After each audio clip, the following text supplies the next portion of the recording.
الجنة. جميل جميل. وانتي في حضرة اللي احلى من الجنة. محمد محضر لنا اغنية في حضرة المحبوب ونفسه يغنيها لنا. ده احنا هننبسط خالص. يلا سمعها لنا يا محمد. ينطق باسمه الحجر وما فيش نبي زيه، الشمس ويا القمر اتخلقوا من ضيه. يا أمنة لما اتولد جبريل نزل سماها، الله واحد أحد صلى عليه في سماه. ينطق باسمه الحجر وما فيش نبي زيه، الشمس ويا القمر اتخلقوا من ضيه. يا أمنة لما اتولد جبريل نزل سماه، الله واحد أحد صلى عليه في سماه. في حضرة المحبوب أحمد رسول الله، الروح في نور بتدوب وعليك سلام الله.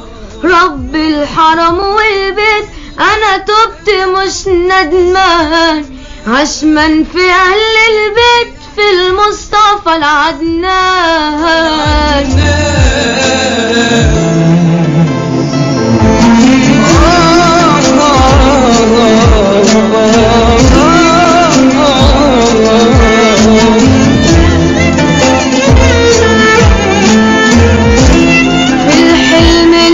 بكيت طبطب على كتفي، بتوضى لما صحيت بدموعه في كفي، والكل جرح دوا وربنا الشافي، وما فيش ضامن لرضا لو قلبي مش صافي، عشمي في نظرة رضا والنور عليا يبان، نور النبي اللي اهتدى بالرحمة من الحنان، باب الشفاعة اتفتح وبإذن من الرحمن، وانا حالي لما انصلح كان الرسول فرحان.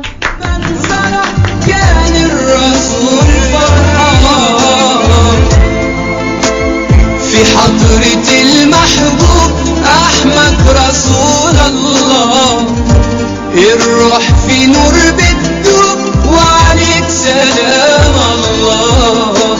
رب الحرم والبيت أنا تبت مش ندمان. لسه معاكم حلو يا حلو. وسمعنا محمد يا نور. انت جميل. انا دمعت اصلا. جميل جميل جدا ما شاء الله. انا مبسوطه قوي. انت عايزه تسالي سؤال؟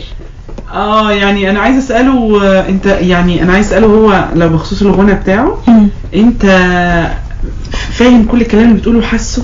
اكيد، لان الواحد ما يعرفش يغني غير لما يكون فاهم الكلام. مش هيفهم الكلام مش هيعرف يغني وصوته مش هيطلع حلو. عشان كده احنا بنحس اللي انت بتقوله. بس انا عاوزه اتاكد هو اللي واصلني ده، يعني انا احساس حقيقي. كمان لاحظت حاجه عشان انا شفت مامته قبل الهوا. عايزه اقول ان اللي يعني الشخصيه المختلفه او اللي بتبقى عندها تفكير معين بيطلع ولادها ليهم علاقه بيه. نعم صح؟ يعني هو شبه مامته في تفكيرها. انا خدت بالي، يعني في لمحه كده موجوده باين ان هو ابنها. ربنا يخليها. ما شاء الله عليك يا محمد.